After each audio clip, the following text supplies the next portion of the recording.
I was shown how to dowse by my 5-year-old son because we were living in Ireland, and in those days we didn't know of any books on dowsing or anything like this at all. But we had a little family ritual because we were Mickey Mouse farming down in the southeast of Ireland. And unfortunately, we found that Mickey Mouse farming didn't always provide enough breakfast for the entire family. So I had to go overseas from time to time to do some consultant work. I was originally trained as a scientist, and I ended up as a tropical agronomist.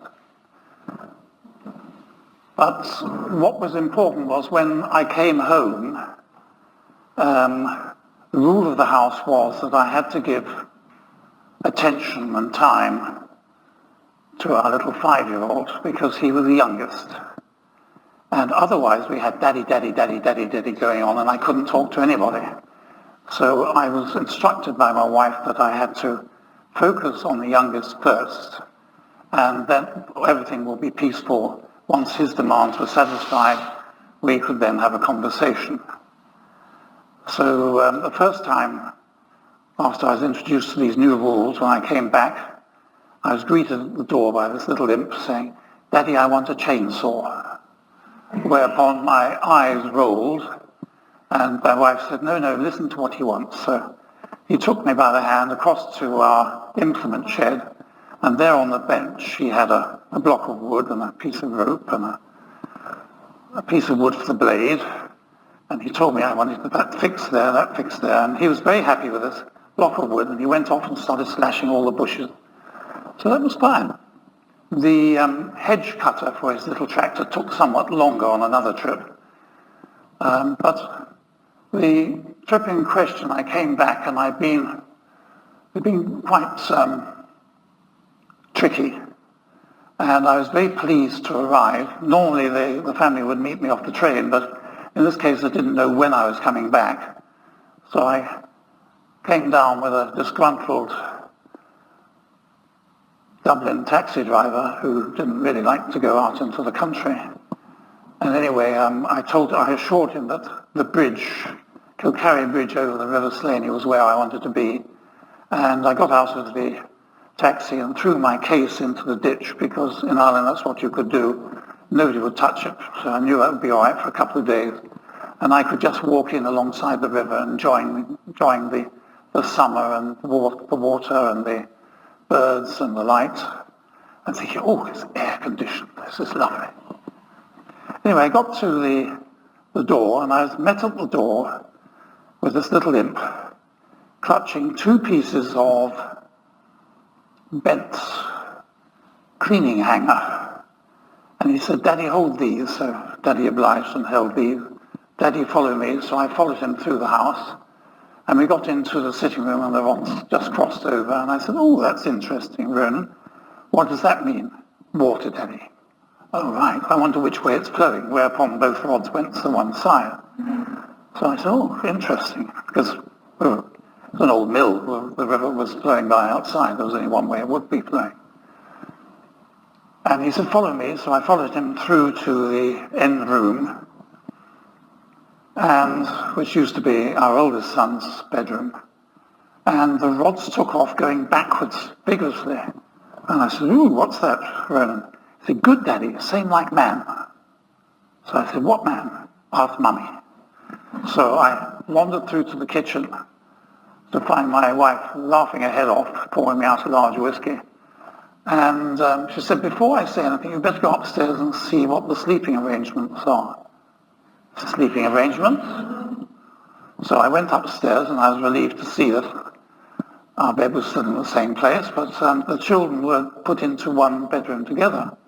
And the whole of the top of the house had been carpeted in red.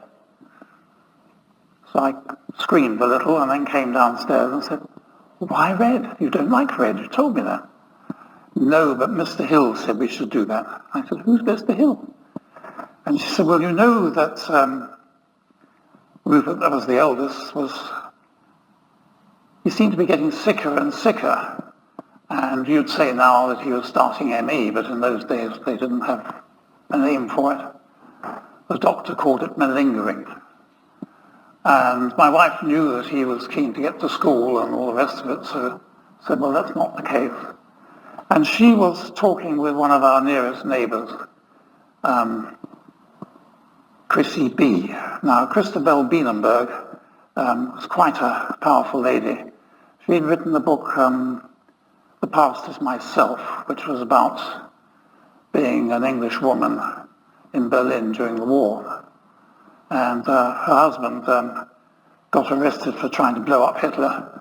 But she talked him out, had demanded an interview with the Gestapo and threatened the Gestapo, so they released him. But anyway, she was the fount of all local knowledge, and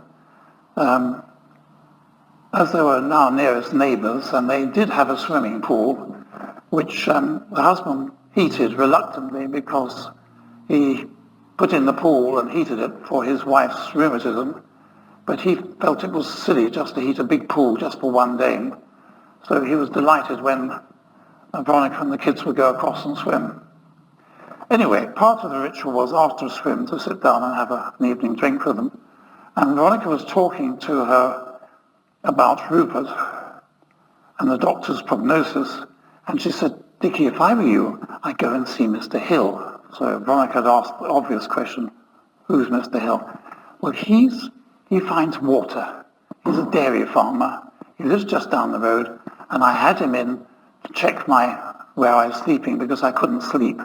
And he said, I was sleeping on water, just moved my bed across the room, and she said, I'd sleep like a baby.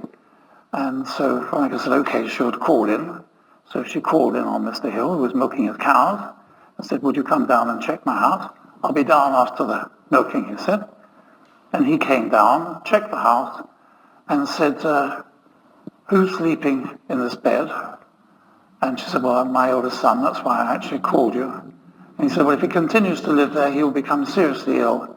He's sleeping on polluted underground water with lead and copper and iron and all sorts of stuff there. Put him upstairs because we had a shortage of rooms, put him upstairs with the other boy and carpet the whole of the top of the house with red, which will protect you all. And that was the advice. So Veronica quite reasonably said, why red? He said, I don't know, but it works. So, but he said, before you buy the carpet, get a piece. And so she went along to Carla and got a piece from the a carpet place and went along to Mr. Hill, and he came out from his milking and said, right, this is the signal I get walking over my well. Very clear. Put it down there and I'll walk across again. No signal. He said, yes, that'll do nicely. It took us many, many years. In fact, we were doing oral workshops across in England when we moved back across many, many years later that we found out why. Because what happens is that when you sit on geopathic stress or polluted underground water, you pump a lot of red into your aura from your base chakra. You're just putting all this red in. And after a time, it gets depleted. And when it's depleted, your body breaks down at its weakest point. So you get whatever your weakest point is, and it gets hammered.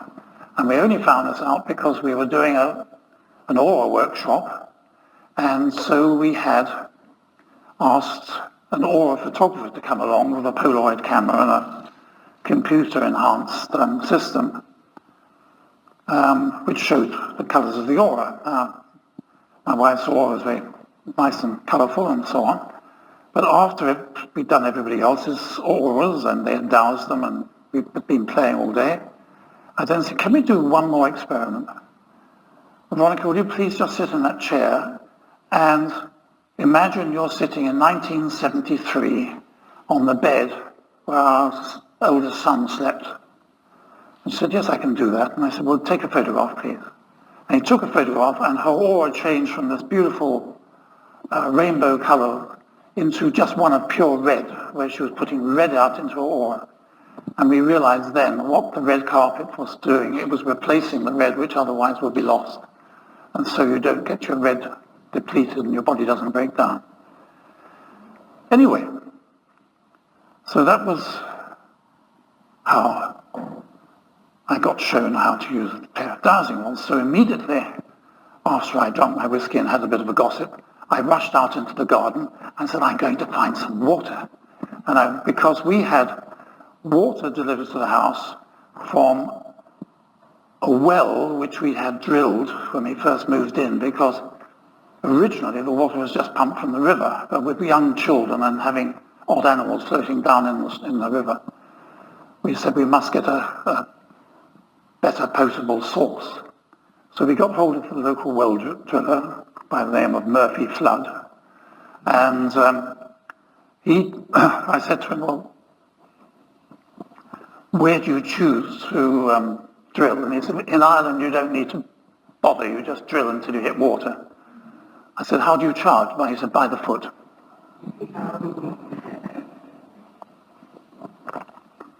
And anyway, you're alongside the river, it can't be too long. Anyway, it took days.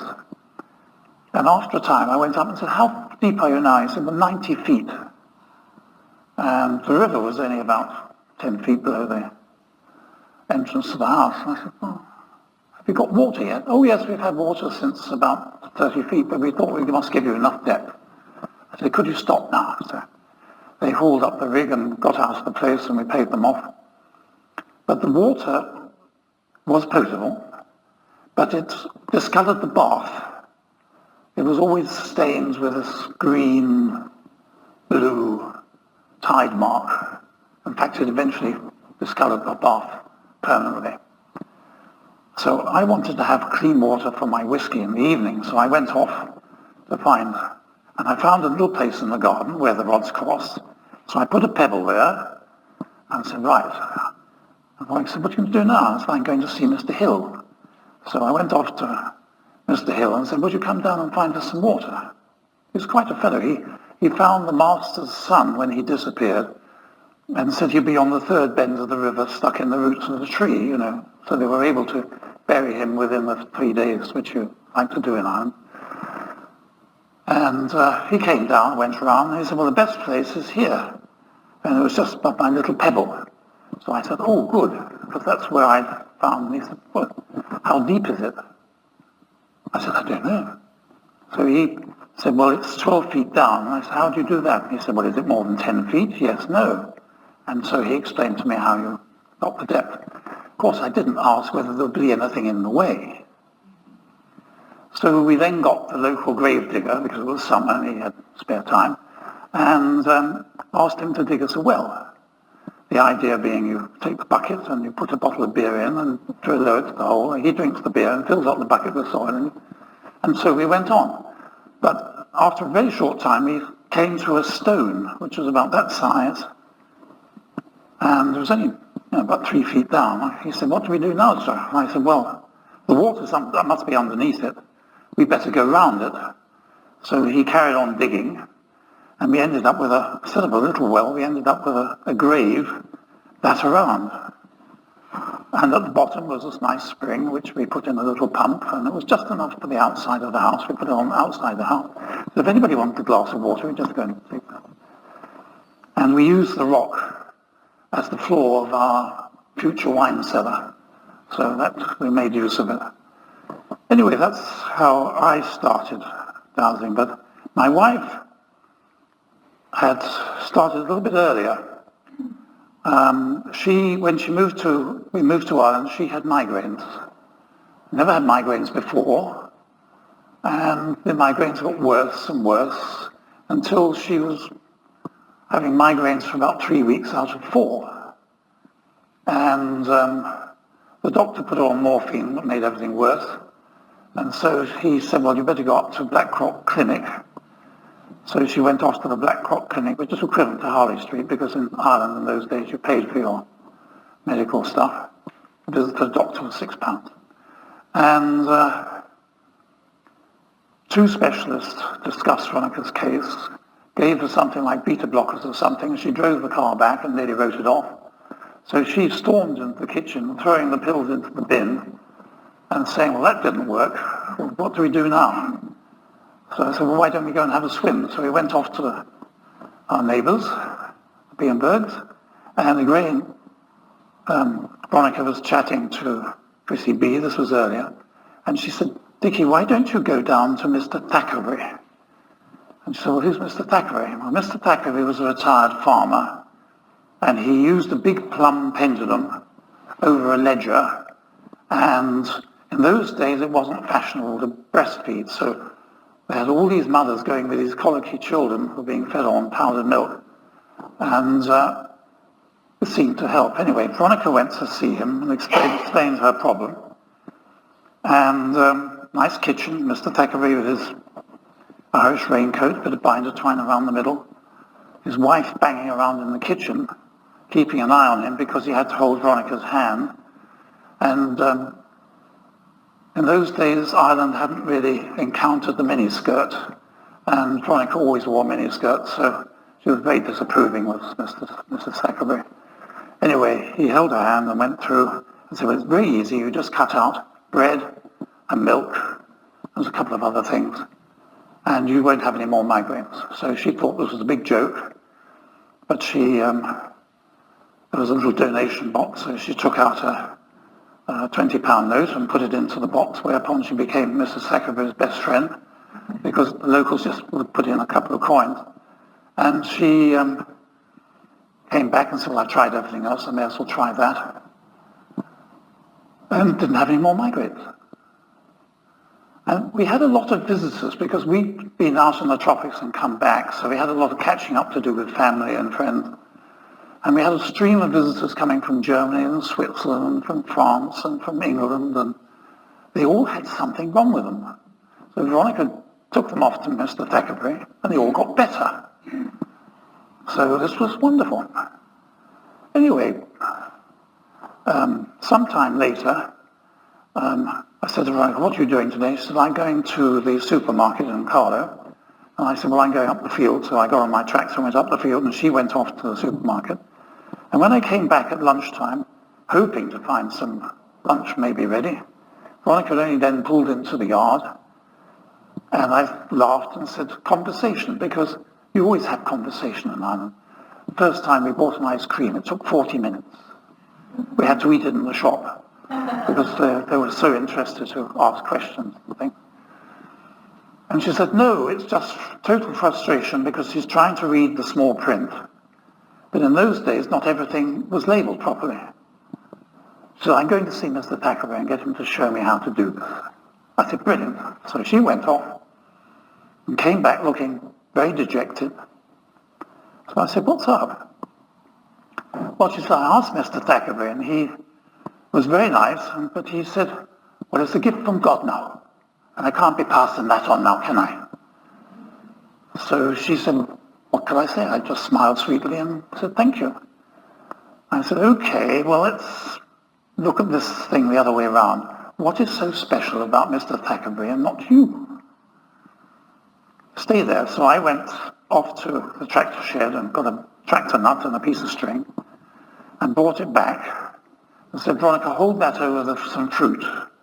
And it went clockwise. And I said, well, take that as your yes and hold that over some bread, because I was still having bread toast in the morning. And it went the other way. So I take that as your no. And that's where we all started. We had nobody to talk to. We just started. But before long, we found we were sitting in front of a computer that would answer any question you like to ask, as long as there was a need to know. If there was no need to know, we didn't get the answer, or correct answer. And so that's where we started out. So, many years later, though with the dowsing it was quite useful, Veronica, we didn't even call it dowsing because we didn't know the name of it. We used to call it something like using a pendulum or something anyway.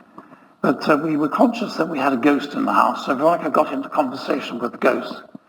And it didn't want to go, it was there to help us. And at this time, we were noticing that all electrical stuff that we had always expired within warranty. In fact, Bosch in Dublin would, as soon as they saw us come into the yard, they would say, "Oh no, not you again." And it would seem to be just us, because every piece of equipment we had always expired well within its warranty. And it was only when we were fixing up some irrigation from the river that we noticed that brand new pressure switches weren't working. It took 7. It was only the 7th one that worked. And this was so odd. I said to Veronica, "There's something strange going on. Can you see what you get?" And about a day later, she came back and said, "Yes, we have to do something. There's a curse on the place, and it goes back to Oliver Cromwell's days. And our whole village had been ambushed in the shallows because there used to be a ford just below the house. And men, women, and children were slaughtered, and the river ran. They still talked about the river running red with blood." So we did a little ceremony on the side, didn't ask any priest or anything, on the side of the bank, and did what the ghost had suggested. And that field was a particularly nice alluvial soil, and we had planted daffodil bulbs to hit the early market, to bring a little bit of breakfast in. And we had got these nice bulbs from Holland, and the first year they came up, they were yellow and stunted. Now bulbs you can just put into sand, so there's no toxicity in the soil. We checked that, did all the tests. The bulb guy came and had a look, and he couldn't work it out either. But when we cleared this curse, they came up the next spring, bright green, with the biggest daffodil flowers we've ever seen. And we phoned up to the man in Holland and told him, and he said, "I don't believe it, but I must." So that rather set us on our way. Subsequently, we heard that there was going to be a conference at York University being run by the British Society of Dowsers. My wife found this out when she was across on one of her forestry expeditions. So she said, "We have to go." And I said, "Oh, yes." "Right, you go." "No, you go. You go."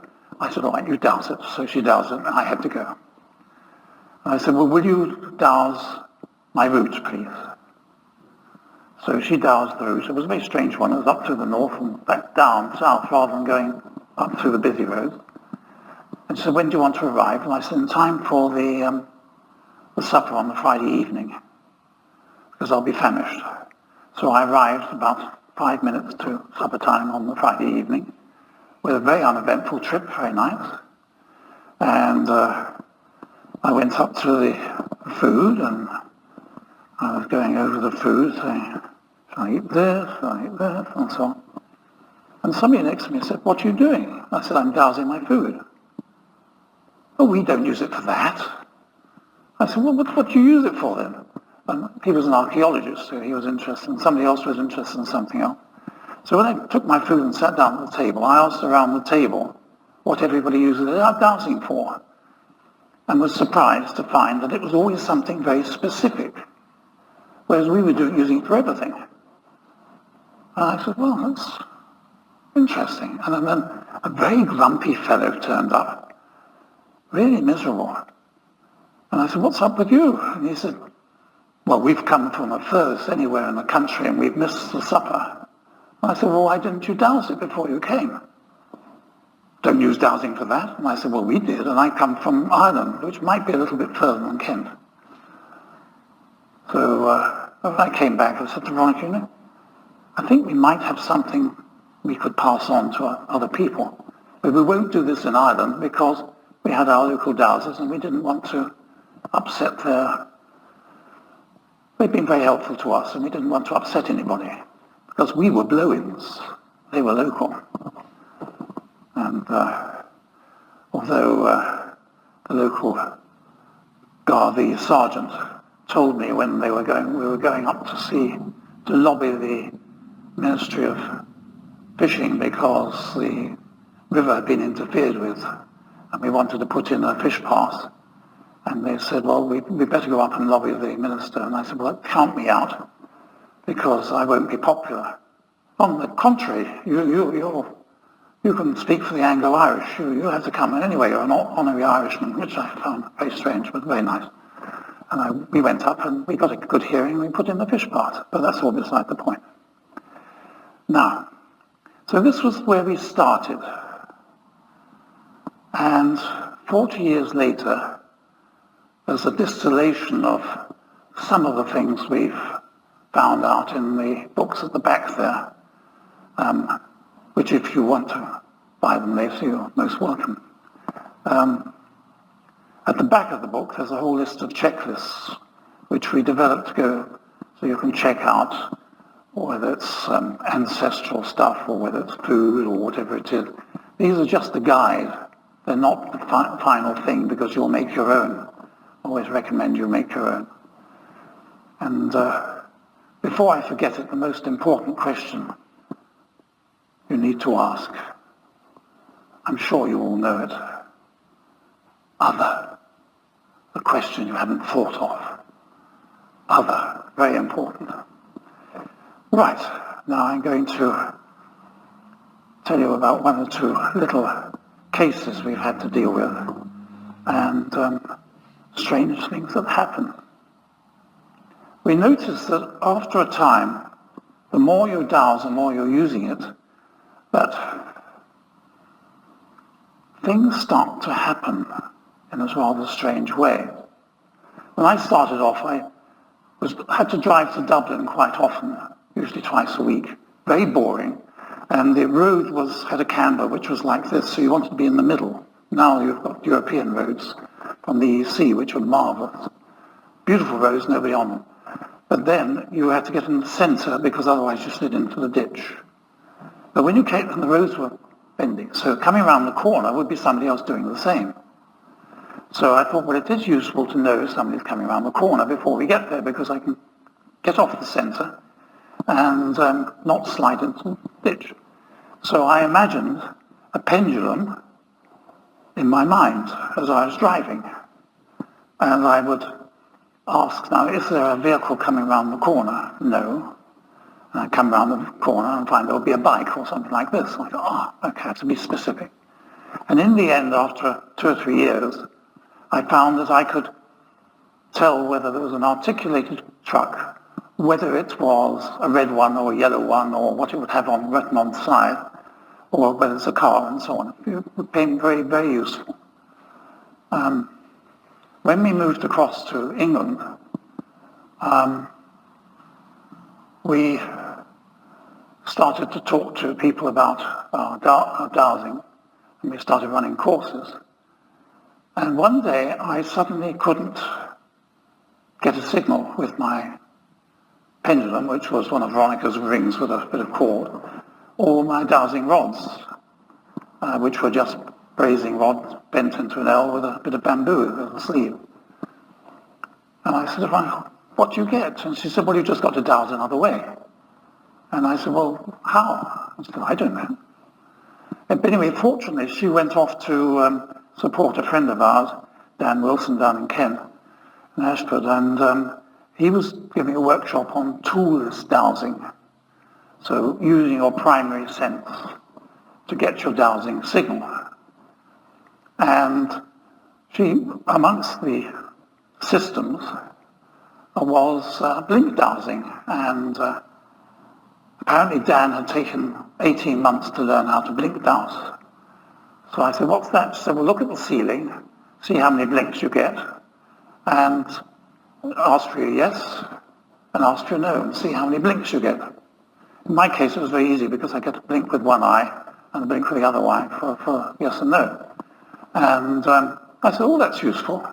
And subsequently, we went on with this further, and we used to do workshops showing people how to dowse and so on, using no tools at all, which is very useful if you want to go into a holy place or anything like this, because you don't want to upset people's sensibilities. It's much better you can just feel those energies.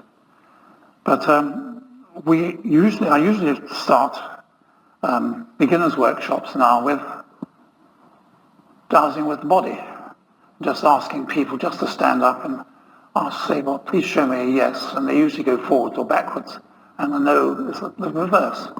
And they have a signal straight away, and that stops any blocks coming in the way and helps them get on with their dowsing if they want to use the pendulum or anything else.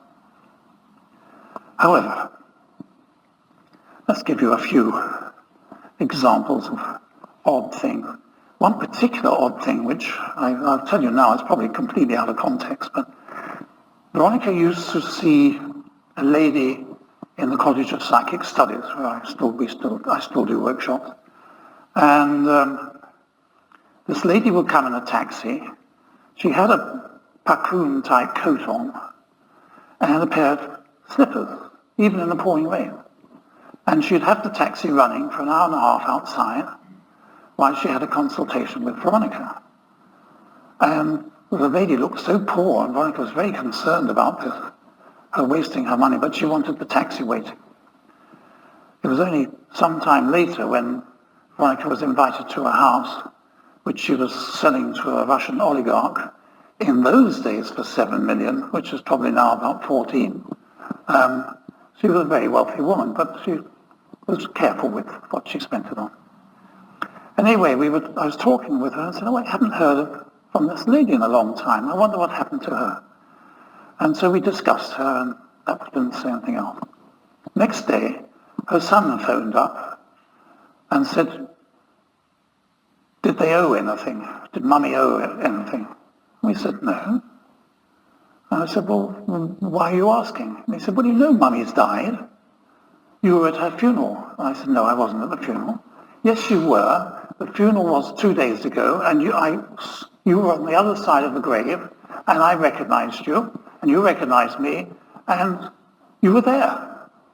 I hadn't left. I hadn't been in London. Curious. Very curious.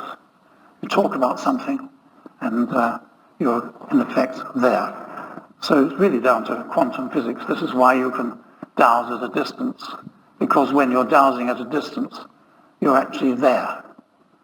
And this is why you need to ask your can I, may I, should I, because if you don't, you'll get knocked off your chair like I was